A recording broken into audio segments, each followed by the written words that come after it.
Sabi nga sa pambatang kanta, alimango sa dagat, mahirap hulihin sapagkat nangangagat.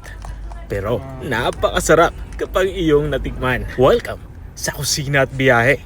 Ito po si Rod, ang inyong lingkod. Hayaan nyo akong ipagluto ko kayo ng ginataang alimango. Simulan na natin ating pagluluto. Sa isang malaking kawali, ilalagay natin itong ating 2 pirasong alimango. Pero wag ka, itong 2 ito ay mahigit 1 kilo na. Kaya sigurado tayong malalaman at matataba ito. Lalagyan na natin ito ng kakangata o coconut cream. Ito na yung ating ipang sasabaw. Hindi na tayo maglalagay dito ng tubig. Maglagay na din tayo dito ng mga pampalasa. Naglagay na nga ako dito ng sibuyas.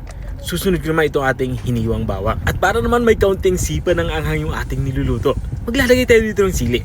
Siling pula yung aking inilagay dito.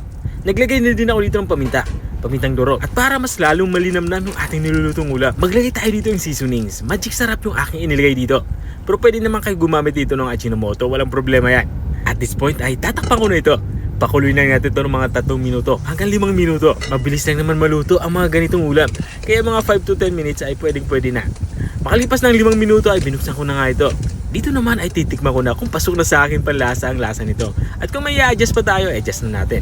At dahil nga para sa akin ay okay na yung lasa nito, tatakpan ko ulit ito para isimmer pa kahit mga 3 minuto. Tuloy na lang maluto itong ating nilulutong alimango. At makalipas nga natin 3 minuto, ay pinuksan ko na nga ito.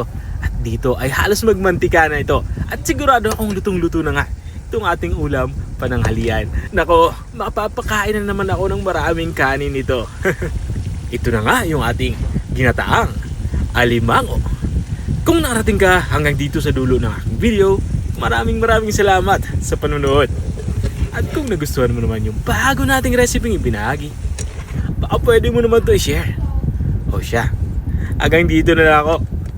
Kita-kita ulit sa mga susunod kong mga videos. Paalam! Bye-bye! Kain na tayo!